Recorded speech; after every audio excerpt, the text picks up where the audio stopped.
good morning everyone! Magandang umaga sa inyong lahat. Magandang umaga na tag-ulan. Grabe ang ulan dito sa amin guys, magdamag. Magdamag hanggang ngayon, maambon pa din. Good morning! Welcome to my vlog! Kumusta kayo? Tuloy lang ang buhay guys. Malapit na naman ang pasukan guys. Umpisa na naman natin magising ng sobrang aga, matulog ng sobrang aga para asikasuhin ang mga anak natin na papasok sa eskwelahan. Kumusta? Tingnan nyo sa amin, makulimlim sa labas. Maambon guys. Hindi po ako gaano nakatulog dahil sa sobrang lakas ng ulan. Ang aking sampay ay aking sinisilip sa aming terrace guys. Kasi sayang aking labaw. Nilaban ko mabuti tapos babasa lang ng ulan. Sino nakaka-relate sa inyo guys? Mabaho ang ating sinampay pag ulan ng ulan. Matagal sa sampayan, di ba? Sabi ko nga, ano ba yan? Nilabang ko mabuti, bakit nag-uulan? Kawawa naman ako kasi hirap maglaba guys. Di ba? Tapos, alam mo ba yung ulan sa amin? 3 araw na yata. 3 araw na nagaganyan, nag-ambon-ambon. Tapos sa hapon, nagkakulog-kulog. Nako po. Nakakatakot. Wala nang katapusan ulan. Tingnan nyo guys. Maaga pa po dito. Maaga pa po.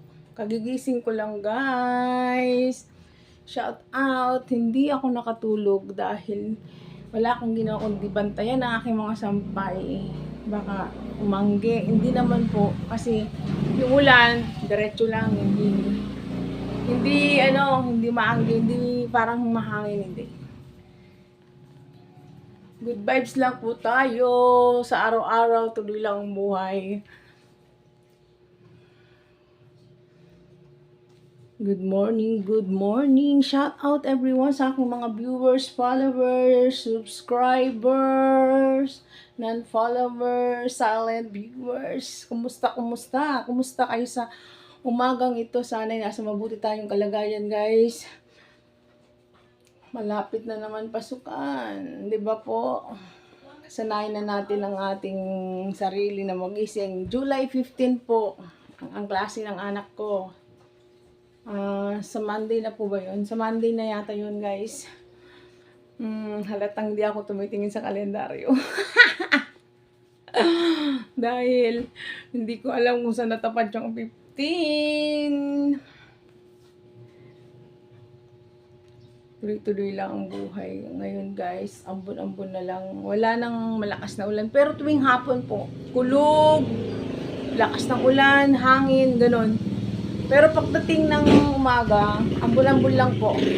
Pero okay lang po yan kasi papasok yung mga anak ko papasok. Tapos nag-uulan. Okay lang sa gabi kasi andito na sila, nagpapahinga na. Diyos ko, ang hirap. Mahirap talaga yung dito tayo sa may kusina. Ang aming kusina na hindi pa malinis dahil kagigising ko lang guys. Samahan nyo ako. Grabe yung ulan na yan. Ilang araw na din yung sampay ko. Alam nyo guys, nung summer, ang kalahating araw pa lang, tuyo ng aking mga sinampay. Ngayon, nako, 3 days na yung sampay ko dyan. 3 days na yung aking sampay, hindi pa rin natutuyo dahil sa ulan na yan. Tanong ko lang guys, tag-ulan na po ba o may bagyo? Kasi parang panahon na no? Parang panahon na ng tag-ulan. Kaya ang kalat Hindi pa ako nakapagligpit guys. Kagigising ko lang. Makalat pa ang aming house.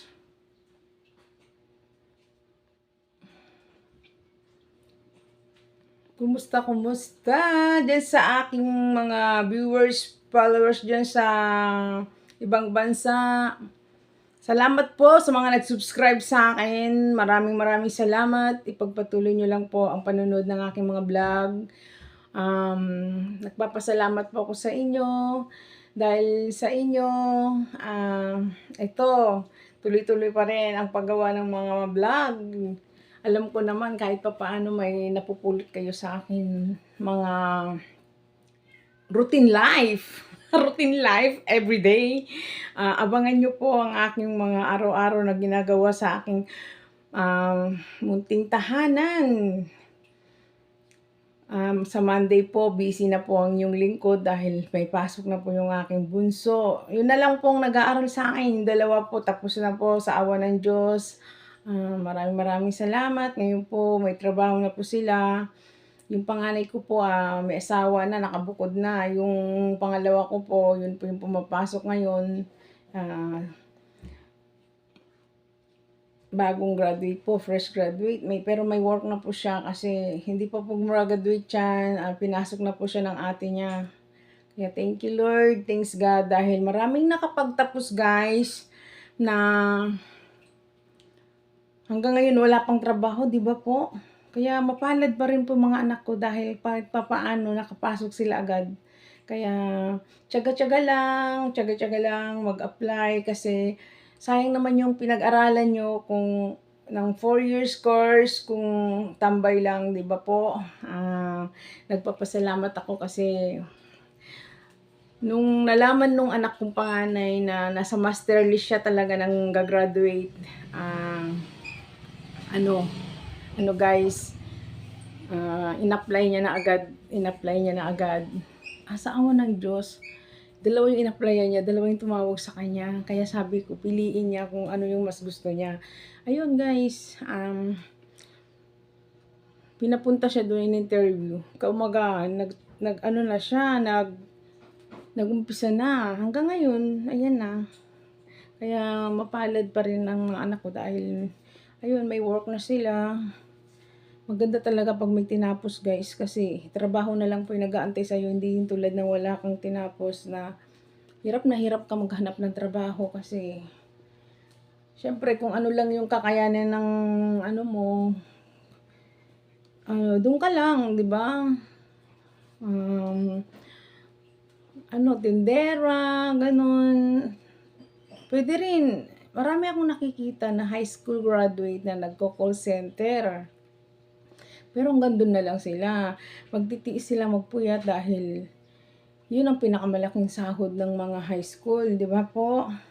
Hindi tulad ng college, maraming papasukan mga office, kahit anong trabaho yan, pang umaga, di ba po? Iba lang po yung tulog sa gabi kaysa sa araw, iba lang po. Kaya yung anak ko minsan yung college yung panganay nung dalaga pa yan nag-call center yan, nag-try. Mahirap magpuyat. Sa totoo lang guys, stress nakikita ko sa kanya na i-stress siya pag puyat. Mahirap talaga naman kasi ako nga nasusubukan ko magpuyat pag gising mo na umaga parang wala bang laman yung utak mo, para bang tawag doon, basta iba yung pakiramdam ng puyat kaysa kompleto ang tulog guys.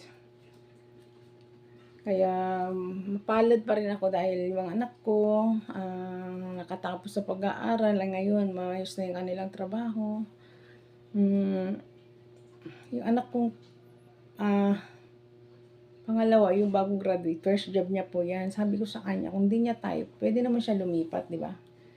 Pwede naman siya lumipat kung hindi niya gusto. Tapos yung panganay ko po, marami na po yung experience. Teacher po yan, guro po yung anak ko. Kaso ayaw pa niya magturo kasi i-enjoy daw muna niya mag-office girl habang wala pa siyang anak. Pero pag may anak na daw siya, maguguro na daw siya, magti-teacher na daw po siya. Sabi ko, buhay mo yan, bahala ka. Tsaka isa pa may asawa ka na. Sabi ko, alam mo guys, syempre, may sariling mga decision yan. Kahit anak mo pa yan, i-respeto mo, di ba? Ganun sa sa pangalawa ko, malayo po ang work niya. Maya-maya lang po, gigisingin ko na yan kasi ang pakalayo ng work niya. Sabi ko nga, pag naghanap ka ng trabaho sa malapit lang, kasi sa biyahe pa lang, pagod ka na. Sabi ko, Hindi lang kumikibo. Kasi ayoko po, tatry ko po nung dalaga ako. Napakalayo ng trabaho ko. Grabe, pagdating ko sa trabaho, mainit na yung ulo ko dahil pagod na ako sa biyahe, di ba?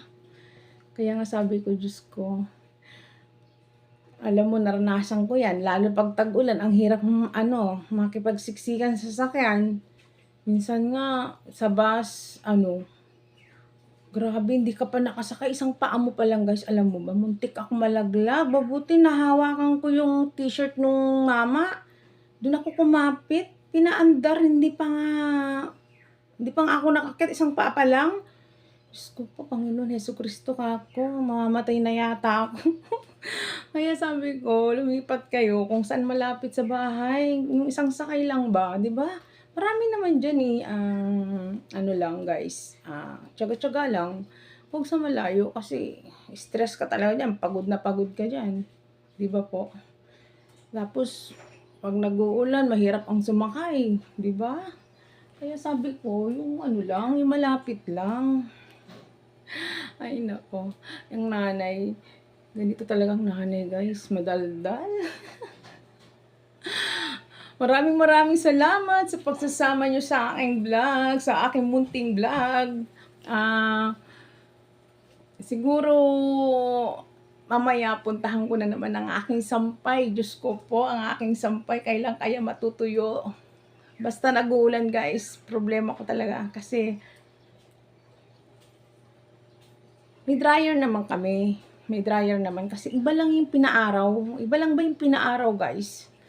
Kaya nga sabi ko, Diyos ko, huwag ka nang umulan dahil hindi na natuyo ang aking mga sampay. Relate ba kayo guys pag nag-uulan, di ba? Hindi naman mabango yung ating sampay kahit anong ganda ng laba. O sige, hindi na ako magtatagal. Nagpapaalam ng iyong lingkod dahil mag-aasikaso muna ako sa aking anak. Paalis na po siya. Gigisingin ko muna siya guys kasi malilate na siya. Hanggang dito na lang, hanggang sa muli. Huwag kayong magsasawang manood ng aking mga vlog. May kapulutan po to. Ito ang aking routine ng aking buhay. Araw-araw nag-iisa. Araw-araw nag-aasikaso ng asawa, ng anak.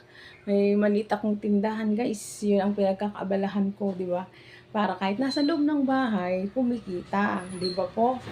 Kahit barya-barya lang yan, at least may pangbili na tayo ng pagkain, pamasahe ng mga anak, no? Okay, hanggang dito na lang ang aking munting vlog. Maraming salamat. Bye-bye!